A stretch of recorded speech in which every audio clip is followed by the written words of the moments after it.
Welcome guys once again. आज हम 2010 में आई मूवी द अदर गाइज को एक्सप्लेन करने जा रहे हैं, जो कि एक क्राइम एक्शन मूवी है और इसके लीड रोल में है मार्क वेलबर्ग। मूवी की शुरुआत में हमें एक गजब का सिटी व्यू दिखाया जाता है, जहां पर हाइस्मिथ और क्रिस डेंसन नाम के पुलिस वाले गुंडों की कार का पीछा कर रहे हैं, मगर ये लोग अपनी चेज के दौरान बहुत ज्यादा तोड़फोड़ मचा रहे हैं और आखिर में ये दोनों पुलिस वाले गुंडों का काम तमाम कर देते हैं। मगर उन्होंने इस चेज के दौरान सिटी को बहुत नुकसान पहुंचाया है, मगर फिर भी शहर का मेयर उन्हें इस काम के लिए अवार्ड्स देता है। वैसे ये दोनों पुलिस फोर्स के रॉकस्टार हैं, मगर फोर्स में इनके अलावा दो ढक्कन भी काम करते हैं, जिन्हें द अदर गाइज कहा जाता है, और इन दोनों को हाइस्मिथ बिल्कुल भी पसंद नहीं करता। वैसे अदर गाइज का नाम एलन गैम्बल और टेरी हॉटेज है, और ये दोनों पुलिस स्टेशन में पेपर वर्क और डेस्क जॉब करते हैं। मगर टेरी इस लाइफ से तंग आ चुका है और वो लाइफ में कुछ तूफानी करना चाहता है, और वो अपने पार्टनर एलन पर खूब भड़कता है, क्योंकि उसका पार्टनर काफी बड़ा फट्टू है, जो कि कोई भी हाई रिस्क की जॉब करना नहीं चाहता। वो तो बस पुलिस में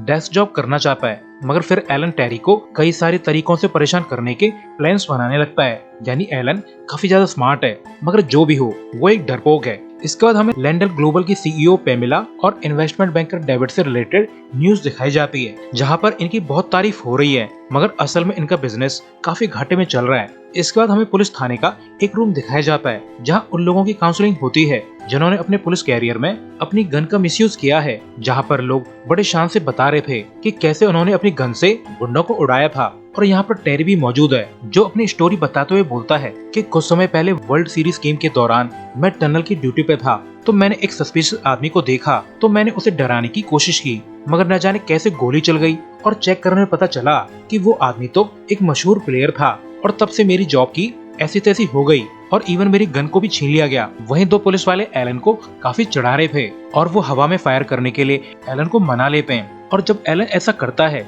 तो सभी कॉप्स उसे गन पॉइंट पे ले लेते हैं। तब जाकर एलन को समझ में आता है कि वो पुलिस वाले उसे बेवकूफ बना रहे थे, और फिर एलन की भी गन जब्त कर ली जाती है। और तो और पुलिस कैप्टन इन्हें खूब खरी खोटी सुनाता है और बोलता है कि मेरी पहले से लगी पड़ी है, तो प्लीज मेरी टेंशन और मत बढ़ाओ। इसके बाद पुलिस स्टेशन में एक ज्वेलरी शॉप में हुई चोरी की रिपोर्ट आती है, तो टेरी जल्दी से इंसिडेंट वाली जगह पर जाने के लिए रेडी होने लगता है, मगर एलन उसके साथ जाने के लिए साफ इनकार कर देता है। वहीं रॉबरी वाली जगह तक स्टार कॉप्स क्रिस और हाइस्मिथ पहुंच जाते हैं और गुंडों पर फायरिंग स्टार्ट कर देते हैं, मगर ये चोर तो कुछ ज्यादा ही फुर्तीले थे। वो लोग जल्दी से यहाँ से भागने लगते हैं और फिर वो एक बिल्डिंग पर चढ़ जाते हैं, और ऑफ कोर्स क्रिस और हाइस्मिथ भी उनका पीछा करते हैं, मगर अब तक चोर यहाँ से भाग चुके थे।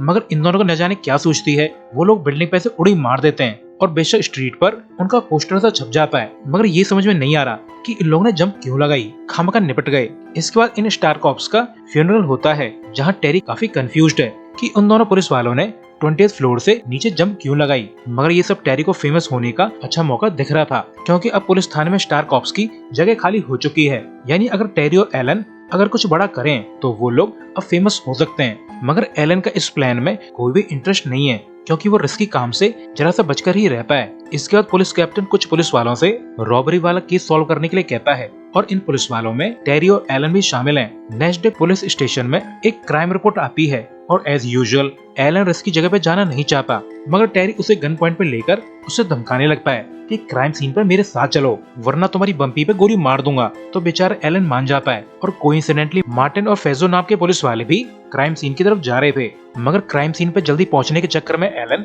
बड़ी तेजी से कार चलाने लगता है, मगर फिर उसे डर लगने लगता है और कार उसके काबू से बाहर हो जाती है, और तो और क्राइम सीन पर मौजूद डेड बॉडीज पर कार चढ़ा देता है। और गाइस, ये एंट्री तो बड़ी कूल है। तो एलन और टेरी के राइवल मार्टिन और फेजो उन्हें खूब चढ़ाते हैं। वैसे बेचारे डेड बॉडीज के साथ काफी अन्याय हुआ है, पहले तो इन लोगों को मार दिया और अब उनकी डेड बॉडीज के साथ ऐसा किया जा रहा है। वहीं एक पार्टी के दौरान इन्वेस्टमेंट बैंकर डेविड को लैंडल कंपनी की सीईओ पेमिला का कॉल आता है, जो डेविड को धमकाते हुए बोलती है कि डेविड, तुमने मुझे $32 बिलियन का चूना लगाया है, और कुछ भी करो मुझे मेरा पैसा वापस चाहिए, वरना मैं तुम्हारे पीछे अपने बॉडीगार्ड्स भेजूंगी, जो कि सभी के सभी गे हैं, तो तुम अपना अंजाम अच्छे से समझ सकते हो। वहीं एलन टेरी को एक करोड़पति आदमी के बारे में बताता है, जो कि 7 अलग अलग कंस्ट्रक्शन साइट पे काम करवा रहा है, मगर वो आदमी 100% एक फ्रॉड है। तो जब ये लोग एक होटल की तरफ जा रहे थे, तब उन्हें डेविड दिखाई देता है, जिसे एलन अरेस्ट कर लेता है, क्योंकि वो इसी फ्रॉड के बारे में बात कर रहे थे। जब ये लोग डेविड को अरेस्ट करके थाने ले जा रहे थे, तब एक गाड़ी इनकी कार में टक्कर मारती है, और वो लोग एलन और टेरी को बाहर निकालकर इनकी कार और डेविड को किडनैप कर लेते हैं। असल में ये लोग पेमला के बॉडीगार्ड हैं। अब बेचारे टेरी और एलन को पैदल पैदल ही पुलिस स्टेशन लौटना पड़ता है। जब ये थाने पहुंचते हैं तो वो आदमी पहले से मौजूद था जिसने डेविड को किडनैप किया था और इसका नाम रॉजर है और उसने यहाँ पहले से आकर टेरी के सीनियर के साथ मिलकर डेविड की किडनैपिंग का केस रफा दफा करवा दिया है। इसके बाद हर चैनल पर न्यूज चल रही होती है कि पुलिस ने गलती से करोड़पति इन्वेस्टर डेविड को गिरफ्तार कर लिया है और क्या ये मिस्टर डेविड के खिलाफ कोई साजिश है। इसके बाद एलन और टेरी दोनों एलन के घर पे डेविड के केस के बारे में डिस्कस करने लगते हैं और फिर यहाँ एंट्री होती है डॉक्टर शीला गैम्बल की, जो कि एलन की वाइफ है। मगर टेरी को भरोसा ही नहीं हो रहा कि ये आइटम उसके पार्टनर की वाइफ है। तो डिनर के दौरान इस कपल को देखकर टेरी बार बार रिपीट कर रहा था कि प्यार अंधा होता है। इसके बाद टेरी और एलन को रिपोर्ट मिलती है कि उनकी कार का पता चल चुका है। नेक्स्ट डे ये दोनों अपनी कार को लेकर उसकी जांच करवाने ले जाते हैं ताकि कार पे से उन्हें गुंडों के फिंगरप्रिंट्स मिल सकें जिन्होंने डेविड को किडनैप किया है। मगर उन्हें कार पे से कोई भी फिंगरप्रिंट्स नहीं मिलते। मगर उन्हें एलन का फोन और एक लॉटरी टिकट मिल जाती है और चेक करने के बाद एलन को पता चलता है कि कार चोरी होने के बाद उसके फोन से किसी नंबर पे वॉइस मैसेज गया है जो कि कोइंसिडेंटली एलन की एक्स गर्लफ्रेंड का है। तो ये दोनों एलन के एक्स जीएफ के घर जाते हैं जो कि उसकी वाइफ की तरह ही धांसू आइटम थी। और अब टेरी काफी कंफ्यूज्ड है कि उसके पार्टनर की लव लाइफ इतनी धांसू कैसे हो सकती है। वैसे अब एलन की एक्स की शादी हो चुकी है मगर इस लेडी का हस्बैंड काफी बोरिंग है मगर वो काफी पैसे वाला है। मगर ये लेडी इन्फो देने के बहाने से एलन को कोपचे में ले जाकर रगड़ देती है।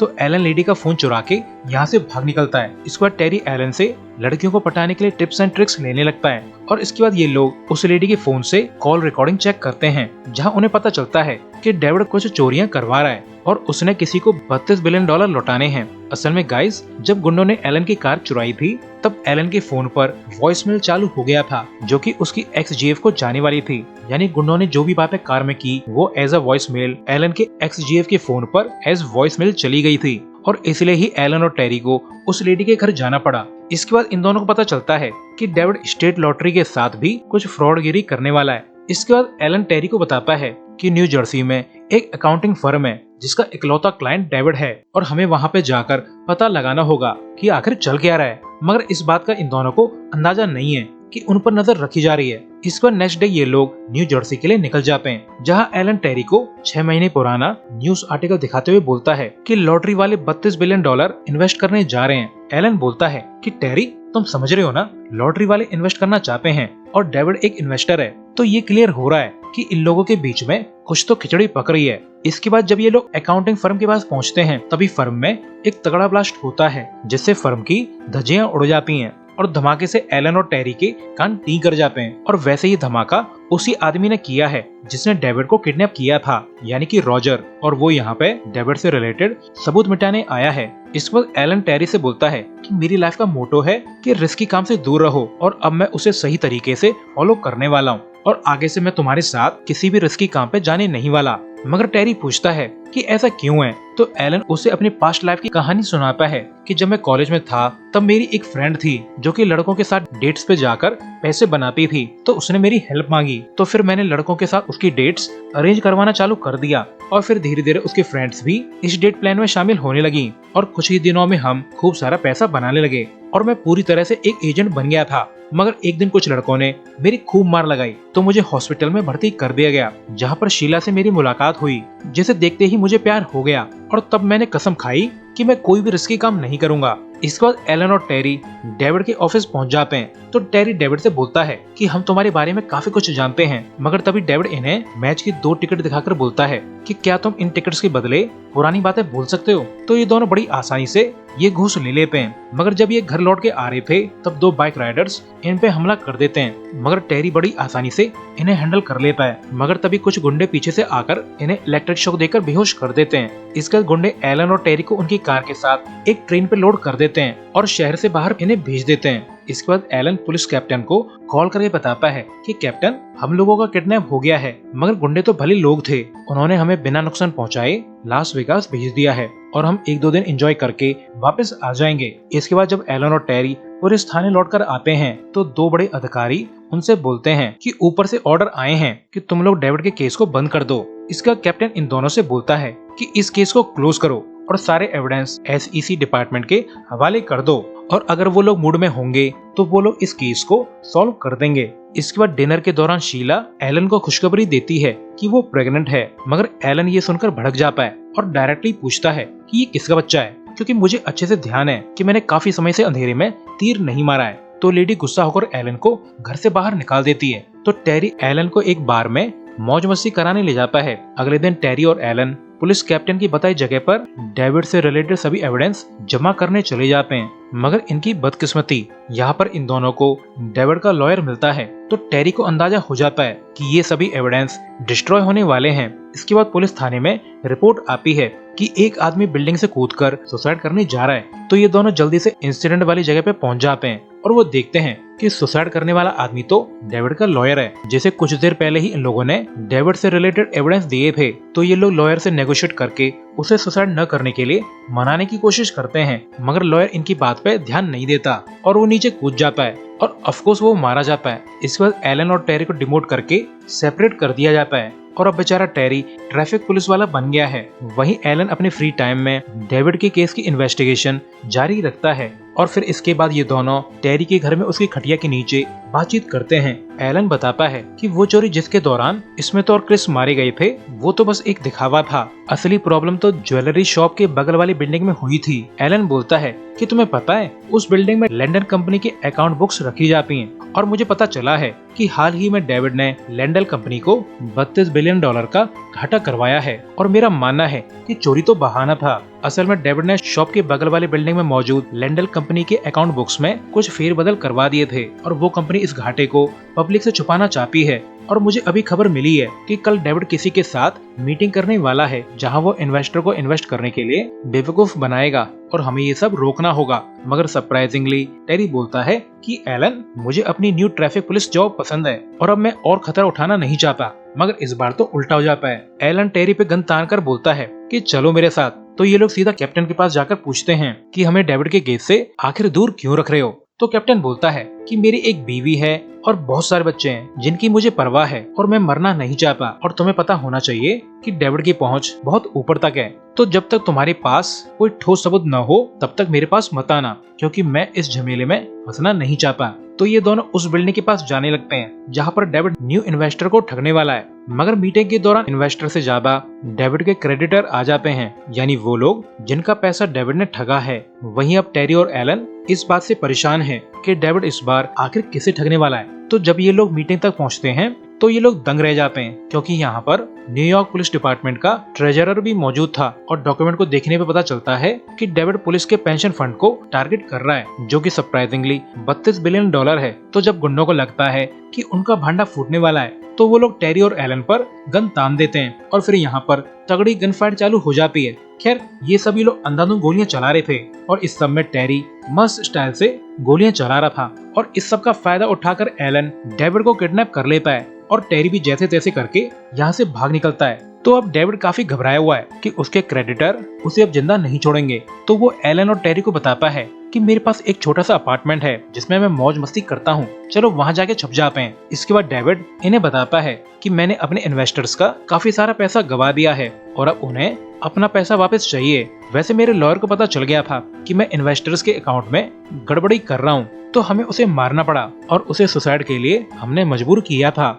डेविड बताता है कि NYPD के ट्रेजरर ने पुलिस डिपार्टमेंट के पेंशन फंड को मेरे अकाउंट में ऑलरेडी ट्रांसफर कर दिया है और कल सुबह तक ये पैसा लैंडल इक्विटी फंड्स में ट्रांसफर होकर गायब हो जाएगा। इस वक्त एलन बोलता है कि हमें हर हाल में ये ट्रांसफर रुकवाना होगा, मगर एलन को आने वाले खतरे का अंदाजा है। एलन बोलता है कि पता नहीं कल क्या होगा, मैं तो अपनी वाइफ को मनाने जा रहा हूँ क्योंकि वो तो मुझसे काफी गुस्सा है। तो टेरी कहता है कि शीला से कहना कि अगर तुम्हें कुछ हो जाए तो तुम्हारा दोस्त टेरी उसका जिंदगी भर ख्याल रखेगा। खैर, टेरी की नजर तो शुरुआत से ही शीला की जवानी पे थी। इसके बाद नेक्स्ट डे का सीन दिखाया जाता है और अब पेंशन फंड का पैसा डेविड के अकाउंट से ट्रांसफर होने में सिर्फ 24 मिनट बची हैं। तो टेरी, एलन और डेविड अपनी धनों को लेकर बड़ी तेजी से बैंक जाने लगते हैं और ऑब्वियसली गुंडे इन्हें रोकने की कोशिश करते हैं, मगर एलन इनकी वैन में टक्कर मार के उसे अल्टा पल्टी कर देता है। इसके बाद गुंडे धांसू सा हेलीकॉप्टर लेकर इन्हें चेज करने लगते हैं और फिर हमेशा की तरह पुलिस गलत आदमी को चेज करने लगती है। मगर चेज के दौरान ये लोग अपनी कार को एक गोल्फ ग्राउंड में ले आते हैं जहाँ पर काफी सारे लोग गोल्फ खेल रहे थे, मगर हर गेम में एक ना एक अनाड़ी तो होता है। तो यहाँ पे भी था, जो बॉल को इतनी जोर से हिट करता है कि बॉल उड़ जाने के बजाय सीधा हेलीकॉप्टर के पायलट को जाकर लगती है, जिससे हेलीकॉप्टर का बैलेंस बिगड़ जाता है और वो क्रैश कर जाता है। इसके बाद एलन एंड पार्टी अपनी टूटी फूटी कार को लेकर बैंक तक पहुंच जाते हैं और अब तक पेंशन फंड का पैसा ट्रांसफर होने के लिए रेडी था। तभी एलन एंड टीम यहाँ पे आ जाती है। ये क्लर्क पे गन तान कर बोलते हैं कि ये ट्रांसफर रोक दो, मगर तभी पेमेला के गुंडे भी यहाँ पे आ जाते हैं और ये भी क्लर्क पे गन तान देते हैं और कहते हैं कि पैसे का ट्रांसफर चालू करो। तो क्लर्क इतनी सारी गन देखकर काफी डर जाता है, मगर फिर एक गुंडे टेरी की गन छीन लेती है। मगर फिर भी ये दोनों डेविड को होस्टेज बना लेते हैं, मगर गुंडों को इससे कोई फर्क नहीं पड़ता। रॉजर तीनों को एक एक गोली मार देता है, मगर तभी एक चमत्कार होता है। पहली बार पुलिस टाइम पर यहाँ पे आ जाती है और वो लोग गुंडों पे गन तान देते हैं और फिर इसके बाद गुंडों को अरेस्ट कर लिया जाता है। इसके बाद पुलिस कैप्टन एलन और टेरी को खूब शाबाशी देता है। इसके बाद हर टीवी पर न्यूज आने लगती है कि इतने बड़े घोटाले का खुलासा हुआ है और गवर्नमेंट ने लैंडल कंपनी की वोट लगा दी है और तो रॉजर को अरेस्ट कर लिया जाता है और डेविड फ्लोरिडा की जेल में कैदियों को ठग रहा है। इसके बाद फिर हम देखते हैं कि टेरी भी मस्त सी लड़की ढूंढकर शादी कर लेता है और अब ये दोनों NYPD के स्टार कॉप्स हैं और तो उन लोगों ने मस्त सी कार भी खरीद ली है और इसी सीन के साथ ये मूवी एंड होती है। सो अभी के लिए good bye, thanks for watching.